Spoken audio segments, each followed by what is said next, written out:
we were discussing in the previous class how vectors get added up and how the solution comes if we align the vectors tail to toe or head to toe, as the case may be, and why that is a correct process to use vectors to obtain resultant vectors.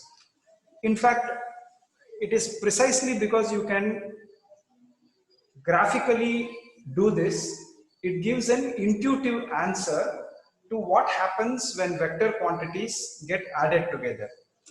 So I will show you another solution. What I had done yesterday was we were looking at this large ship being towed by two smaller ships in shallow waters. I'm not going to draw the whole thing again, but we looked at the situation where there are two forces, one force F1, let's say like that, another force F2, and in this case, the length of the force represents, length of this vector represents the quantity, and the direction is of course self-representative.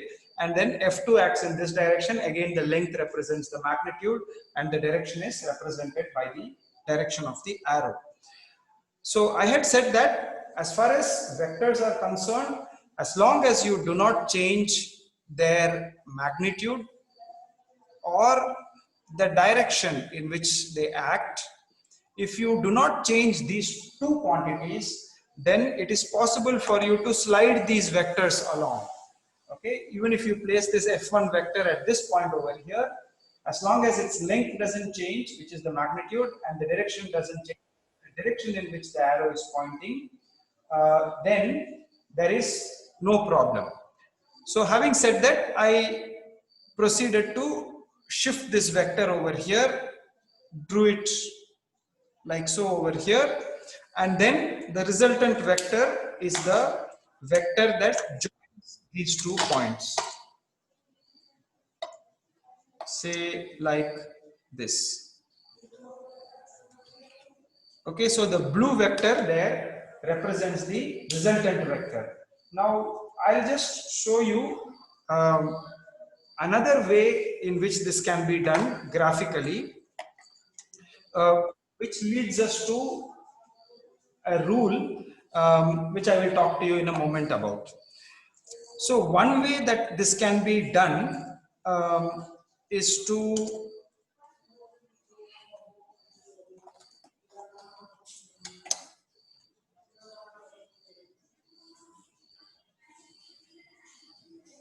I don't know if you have used this method earlier to draw parallel lines, but one way We have, sir. You must have done it. One way in which you can draw parallel lines is that I am going to draw a line parallel to F1 on the other side. So for the time being, keep it that we do not have the solution for this. The situation is like this, and what I want to do is I want to slide the force F1 and I want to place it at that direction. So if I keep a scale like this with one edge aligned with the scale and the other edge aligned with the force vector, then if I slide this scale along to that point, then there I have a line which is parallel to this line. I'm just drawing the parallel line over there. So we know that this line is parallel to that line. Okay, now I can do the same thing with the other vector also.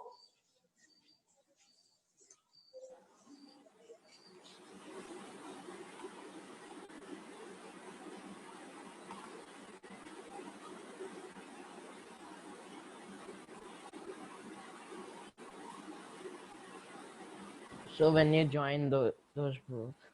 Yeah, so when we join these two parallel sides, so this is the force F1, sorry, while drawing these things got erased a little bit. I have this side which is parallel to F2 and this side which is parallel to F1.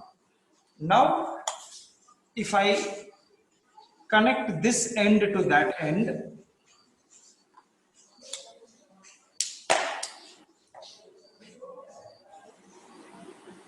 the diagonal, in other words, okay, this diagonal over here represents my resultant vector. So this diagonal represents the resultant vector.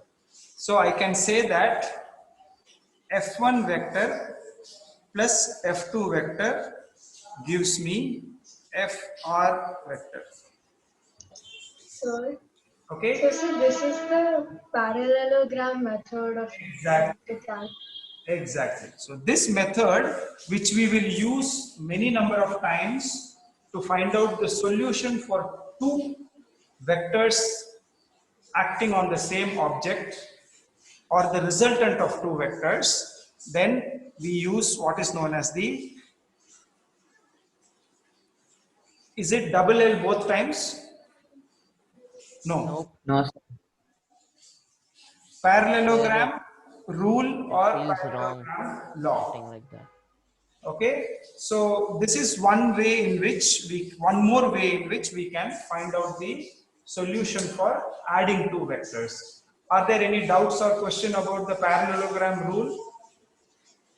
Sir, Yeah, like you can slide any of the vectors, right? It's not like you have to slide only F1 or only F2 in any case, not only in this case. that's right, that's right. You can slide either F2 to this side and find out the solution, or you can slide F1 to this side. So Both, there's no restriction there is no restriction about it. in any case, not only in this, right? In any case. The only thing is you have to take care, in this case, both force vectors are acting on the same object and they are acting away from each other. So in that situation, it's perfectly clear.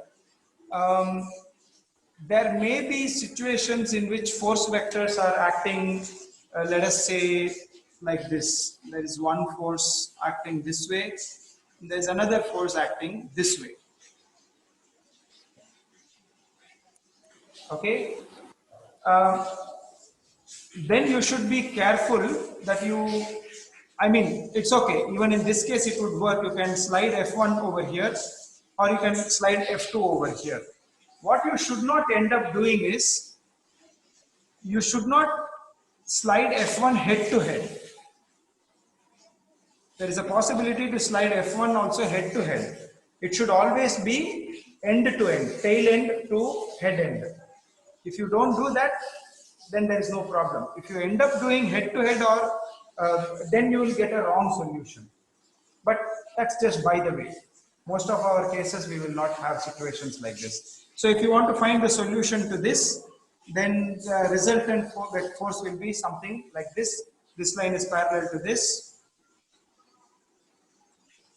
This line is parallel to that. So the resultant vector will be like this. Okay, so that is application of the parallelogram rule or the parallelogram law. Sometimes they say law, sometimes they say rule. In our textbook, what does it say? Rule or law? Rule. Rule. So I use the right term there. Okay. So the whole thing started because of this Nellie Newton situation, right? We wanted to understand what was happening with Nellie Newton when she was hanging from that rope. And as a result of that, we went into this whole business. Wait a minute.